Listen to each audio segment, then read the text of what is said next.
മത്തായി എഴുതിയ സുവിശേഷം അധ്യായം 4. അനന്തരം പിശാചിനാൽ പരീക്ഷിക്കപ്പെടുവാൻ യേശുവിനെ ആത്മാവ് മരുഭൂമിയിലേക്ക് നടത്തി.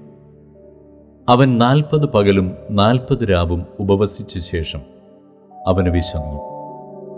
അപ്പോൾ പരീക്ഷകൻ അടുത്തുവന്ന്, നീ ദൈവപുത്രനെങ്കിൽ ഈ കല്ല് അപ്പമായി തീരുവാൻ കൽപ്പിക്ക എന്ന് പറഞ്ഞു.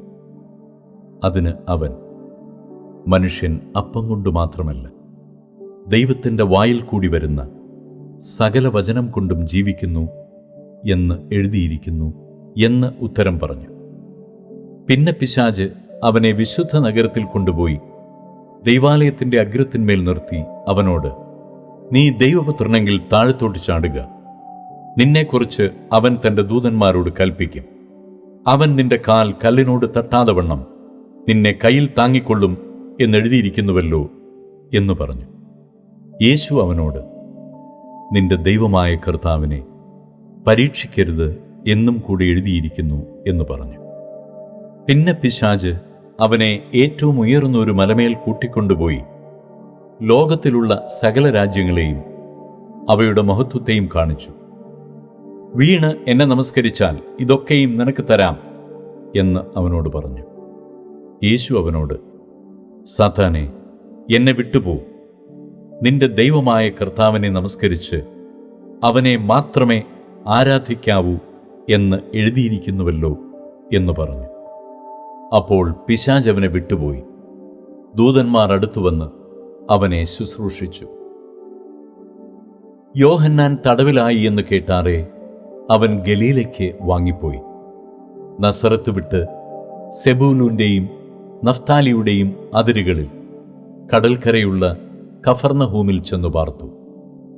സെബൂലൂൻ ദേശവും നഫ്താലി ദേശവും കടൽക്കരയിലും യോർദാൻ അക്കരയുമുള്ള നാടും ജാതികളുടെ ഗലീലയും ഇങ്ങനെ ഇരുട്ടിലിരിക്കുന്ന ജനം വലിയൊരു വെളിച്ചം കണ്ടു. മരണത്തിൻ്റെ ദേശത്തിലും നിഴലിലും ഇരിക്കുന്നവർക്ക് പ്രകാശമുദിച്ചു എന്ന് യെശയ്യാ പ്രവാചകൻ മുഖാന്തരം അരുളി ചെയ്തത് നിവൃത്തിയാകുവാൻ ഇടവന്നു. അന്നു മുതൽ യേശു, സ്വർഗരാജ്യം സമീപിച്ചിരിക്കയാൽ മാനസാന്തരപ്പെടുവിൻ എന്ന് പ്രസംഗിച്ചു തുടങ്ങി.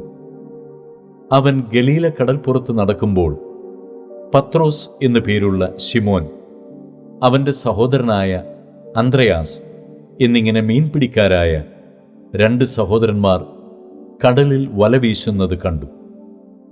എൻ്റെ പിന്നാലെ വരുവിൻ, ഞാൻ നിങ്ങളെ മനുഷ്യരെ പിടിക്കുന്നവരാക്കും എന്ന് അവരോട് പറഞ്ഞു. ഉടനെ അവർ വല വിട്ടേച്ച് അവനെ അനുഗമിച്ചു. അവിടെ നിന്ന് മുമ്പോട്ട് പോയാറെ സെബദിയുടെ മകൻ യാക്കോബും അവൻ്റെ സഹോദരൻ യോഹന്നാനും എന്ന വേറെ 2 സഹോദരന്മാർ പടകിലിരുന്ന് അപ്പനായ സെബദിയുമായി വല നന്നാക്കുന്നത് കണ്ട് അവരെയും വിളിച്ചു. അവരും ഉടനെ പടകിനെയും അപ്പനെയും വിട്ട് അവനെ അനുഗമിച്ചു. പിന്നെ യേശു ഗലീലയിലൊക്കെയും ചുറ്റി സഞ്ചരിച്ചുകൊണ്ട് അവരുടെ പള്ളികളിൽ ഉപദേശിക്കുകയും രാജ്യത്തിൻ്റെ സുവിശേഷം പ്രസംഗിക്കുകയും ജനത്തിലുള്ള സകല ദീനത്തെയും വ്യാധിയെയും സൗഖ്യമാക്കുകയും ചെയ്തു. അവൻ്റെ ശ്രുതി സുറിയയിലൊക്കെയും പരന്നു.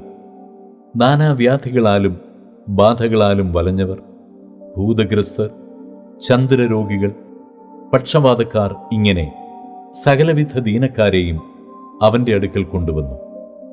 അവൻ അവരെ സൗഖ്യമാക്കി. ഗലീല, ദെക്കപ്പുലി, യെരുശലേം, യഹൂദ്യ, യോർദാനക്കരെ എന്നീ ഇടങ്ങളിൽ നിന്ന് വളരെ പുരുഷാരം അവനെ പിന്തുടർന്നു.